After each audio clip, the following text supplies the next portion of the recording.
What's up, YouTube? Tech Guy Hodger here, and this is Tech Talk Weekly.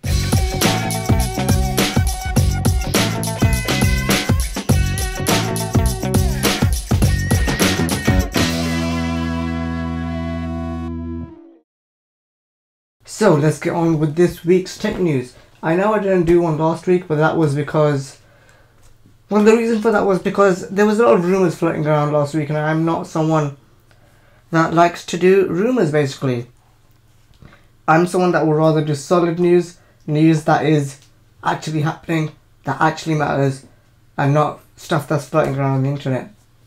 But saying that, there is one piece of news this week which is basically a rumor.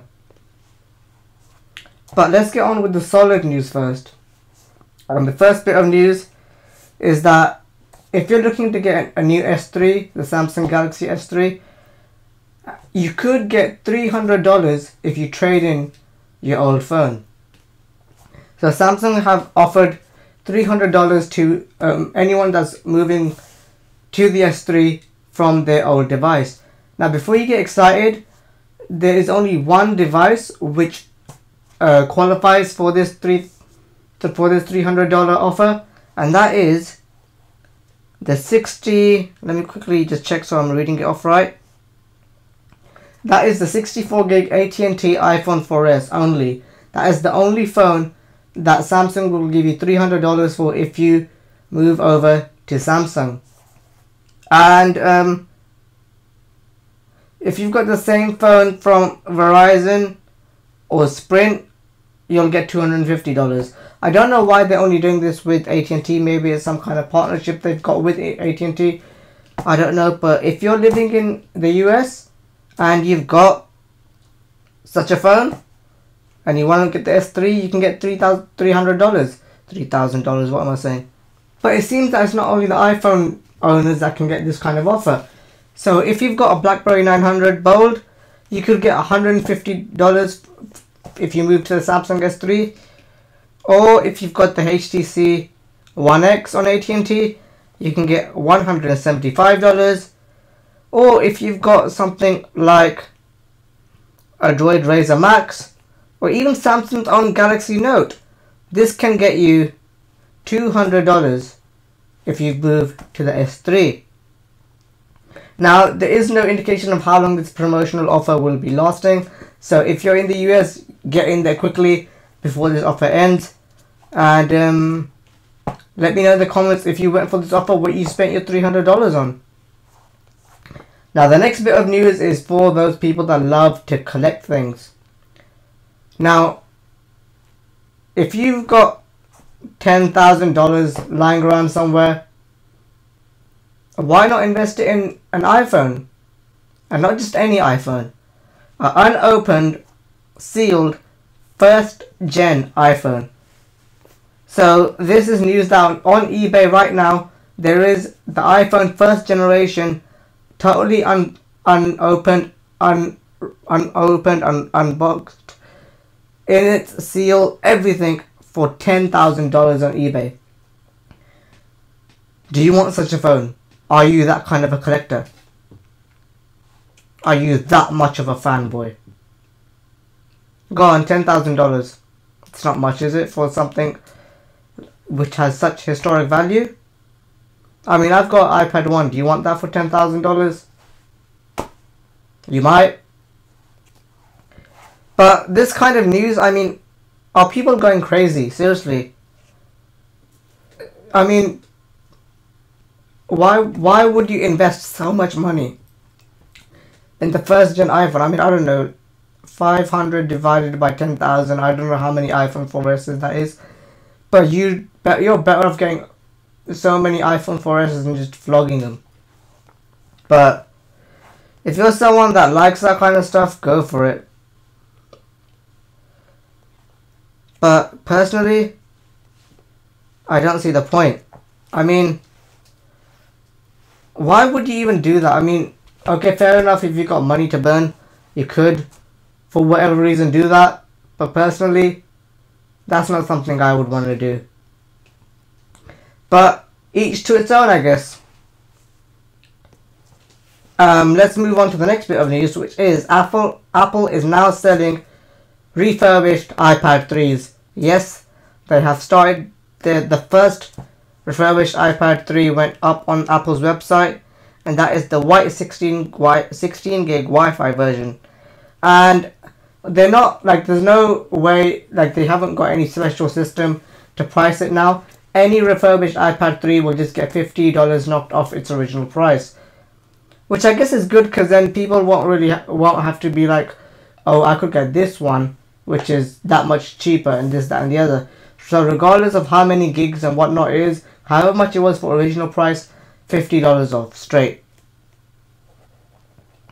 So, and plus you also get the 1-year warranty with it if you want. So that's another good thing. So if you're in the market for an iPad 3, you're getting $50 off. And people get really scared of the word refurbished. I mean, it's not that much of a horror story. Refurbished just means that someone probably didn't like it, they didn't want it. They opened it, looked at it, it wasn't what they really wanted. It's not that it's been broken or anything. It's just that someone returned it on the basis that they didn't like it. It wasn't what they were after or whatever. So what Apple will do, they'll just make sure everything's in working order, change a few components on the inside, and you've got kind of a brand new iPad for $50 off. I mean, what else do you want? Now this bit of news is a bit obvious and a bit like, I mean, like, it's like hold your horses, like what the hell. So nearly 80% of Americans would shun the iPad mini in favor of the iPhone 5. Who wouldn't? I mean, seriously. The iPad mini, is that even out yet? Is it even confirmed? Is the iPhone 5 even confirmed? I mean, okay, iPhone 5 will come. There's a new iPhone just about every year, but an iPad mini, no one's seeing that happening. It's just stupid rumors going around at the moment. So 80% of Americans would rather have the iPhone 5 than the iPad mini. I'm surprised it isn't 100% of Americans, because iPad mini, it might not even exist. The iPhone 5, at least you've got a chance of it coming. So, and plus also, it's safe there is an iPad mini. Apple would be really stupid to launch it at the exact same time as the iPhone 5. So obviously people would rather go for the iPhone because that's more a sought after device. That's more what everyone's on the hype about. The iPad mini, no one's really, I don't think anyone's bothered about it. I mean, if you want an iPad mini, get an iPod Touch, I don't know.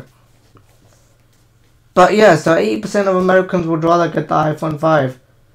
I'm surprised it's not, like I said, I'm not surprised it's not 100%. But yeah. Okay, so the final bit of news is just a little bit of news, it's nothing major. Apparently in iOS 6, I don't know if they fixed this, but this is dated as what is the date on this? Okay, I don't know when I saved this, but iOS 6, I don't know what beta this was, but in iOS 6, if you're downloading a free app, it won't ask you for your password.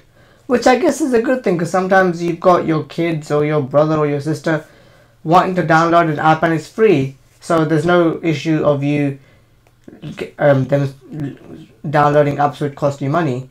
But if it's free and then they come to you asking for your password and you have to type it in, and then any other time they want to download something you have to keep entering in passwords, it becomes a bit annoying. So if the app, as long as you tell them that, look, if the app is free, you can download it, because like, you wouldn't tell your kids to just download anything if you've got credit cards registered on your Apple ID. So as long as you've told them that, look, as long as the app is free, you can download it, but then obviously you have to put your password in. So this is a good thing that you no longer have to put passwords in for apps that are free. And this will obviously save a lot of time for people, like I said, if you keep having to enter passwords in. I don't know why they didn't do this earlier, I guess, because it is convenient to just download an app if it's free and not have to put your password in, because you're not really entering any, like, you're not using your credit card. But of course, if you wanted to edit things on your account, then I hope it's asking for your password. I hope it's only for free apps and nothing else. Like, it's not that you can access your account without asking for your password. So it'll be interesting to see how it goes. Obviously, I'm not using the beta. I don't use betas. I would rather just use the stuff I've got. So I'm going to wait until it comes out officially, and then I'll probably do some kind of comparison video. And just a quick update for you guys. In the long run, I don't know when, but sometime in the future, there will be a video of the Samsung Galaxy S3 versus the iPhone 4. So look out for that video. And yeah, I guess that's about it. That's a wrap. So thanks for watching, and I'll see you again another time in another video. Take care, guys.